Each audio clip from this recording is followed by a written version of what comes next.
네, 오늘 국회에서는 박상욱 대법관 후보자에 대한 인사청문회가 진행되는데요. 1987년 박종철 군 고문치사 사건의 담당 검사 경력이 논란입니다. 네, 박 후보자가 당시 사건의 진상을 축소하거나 은폐하는 데 얼마나 관여했는지가 쟁점인데요. 박 후보자의 청문회 직접 한번 보겠습니다. 박종철 고문치사 사건 보고서에서 진상 규명을 결정하고 유족들에게 사과할 필요가 있다고 권고를 했습니다. 그러나 그 사실에 대해서는 아직 진상 규명이 돼 있지 못하다는 뜻도 포함되어 있습니다. 박종철 군이라는 분이 87년 1월 급격히 체포되고 하루 만에 사망한, 그리고 또 사망한 고문치사로 인한 사망한 이후에 그것이 은폐되는 과정에서 국가폭력이 개입되고 또 은폐하는 과정에 많은 분들이 여기에 관련됐습니다. 그래서 1년이라는 시간, 88년 1월에 강민창 치안본부장이 구속됨으로써 이 사건은 역사 속으로 1년에 정리가 된 듯 하였습니다만, 그 사이에 있었던 6월 항쟁, 대한민국의 민주화의 어떤 기점이 될 수 있는 사건들이 1년 이후에 벌어졌습니다. 그 이후에 우리는 민주정부가 구성됐고 우리가 이 자리에 서 있습니다.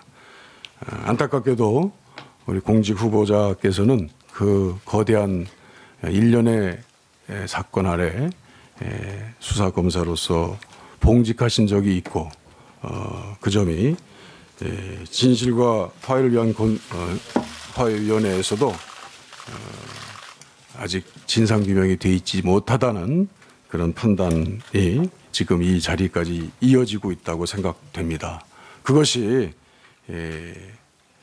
많은 의원들이 바로 인사청문회를 실시하지 못하고 49일이나 대법관 공백에 안 좋은 안타까운 결과가 이루어지기까지의 이 시간에 이르렀습니다. 누구도 예외일 수 없습니다. 역사의 진실에 국회의원 모두가, 우리 위원님 모두가 진상규명을 다시 한다는, 그리고 역사 앞에 부끄럽지 않게 다시 서야 한다는 각오로 오늘 인사청문회에 임해 주시기 바랍니다.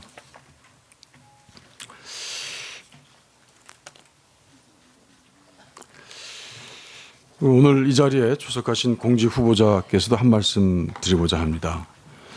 이 자리는 국민의 대표기관인 국회에서 공직 후보자로서의 자질을 검증받는 자리인 만큼 여러 위원님들의 질의에 대해서 구체적인 사실관계뿐 아니라 평소 갖고 계시는 개인적 가치관이나 철학, 정책에 대한 비전까지도 솔직하게 그리고 성실하게 밝혀주시기 바랍니다.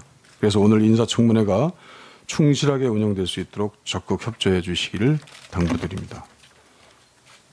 다음으로 오늘 인사청문회 진행 순서에 대해서도 말씀드리겠습니다. 오늘 인사청문회는 먼저 공직 후보자의 선서와 모두 발언을 청취한 다음 공직 후보자에 대한 위원님들의 주 질의와 답변을 듣고 잠시 정회했다가 오후에 증인 참고인에 대한 질의와 답변을 들은 후에 위원님들의 보충 질의를 다시 듣는 순서로 진행하겠습니다. 그러면 먼저 오늘 인사청문회 대상자로 출석하신 박상욱 대법관 후보자를 소개하고자 합니다. 후보자께서는 서울대학교 법과대학을 졸업한 후 제20회 사법시험에 합격한 다음 서울지검, 수원지검, 부산지검, 춘천지검, 인천지검, 대전지검 검사, 대전고검, 서울고검검사, 의정부지검장, 서울북부지검장을 역임했습니다. 현재는 한국형사정책연구원 원장으로 재직하고 있습니다. 후보자에 대한 자세한 양력은 배부해드린 유인물을 참고해 주시기 바랍니다. 이제 공식 후보자의 선서가 있겠습니다. 후보자께서는 자리에 일어서서 오른손을 들고 선서해 주시고 선서가 끝나면 선서서를 위원장에게 직접 제출해 주시기 바랍니다. 선서. 공직 후보자인 본인은 양심에 따라 숨김과 보탬이 없이 사실 그대로 말할 것을 맹서합니다. 2015년 4월 7일 공직 후보자 박상옥.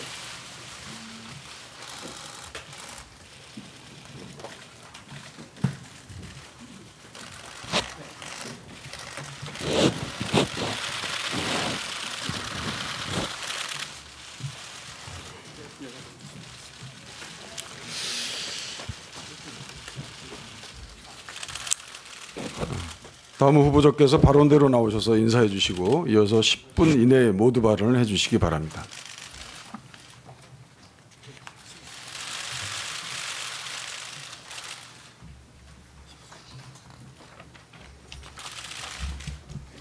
존경하는 인사청문특별위원회 이종걸 위원장님, 그리고 위원님 여러분.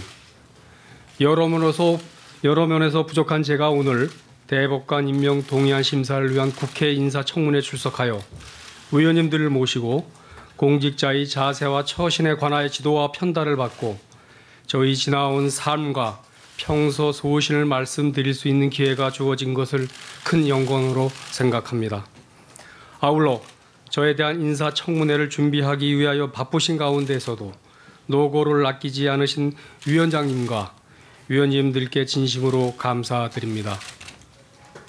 저는 1978년 제20회 사법시험을 합격하여 사법연수원을 수료하고 국방의 의무를 다한 후 1984년 9월 서울지방검찰청 검사로 첫 발을 디딘 후 25년간 검사로 봉직했습니다.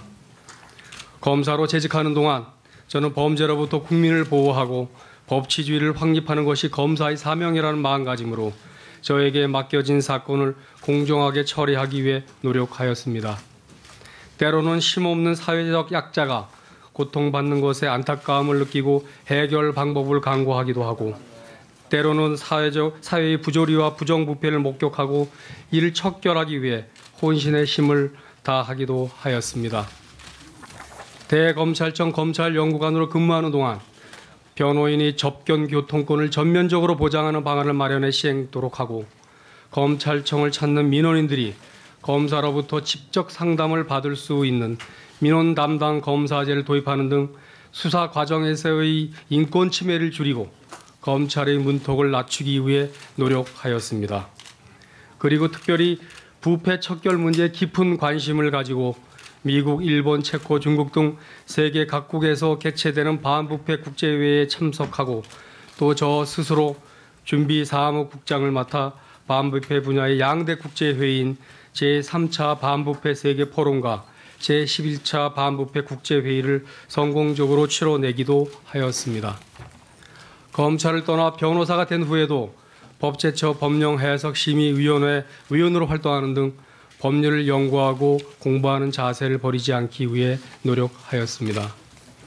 한국형사정책연구원 원장으로 재직하는 동안에도 국내의 전문가들이 참여해 부패 척결을 위한 방안을 논의하는 반부패 포럼을 개최하고 범죄 방지를 위한 과제 연구와 국제 교류를 강화하는 등 부패 척결과 형사정책 문제에 관한 관심과 연구를 이어왔습니다. 그런 제가 대법관으로 제청되었을 때 한편으로는 영광스럽기도 하였지만 다른 한편으로는 대법관으로서의 막중한 책무를 감당할 수 있을지 두려운 마음이 앞섰던 것이 사실입니다.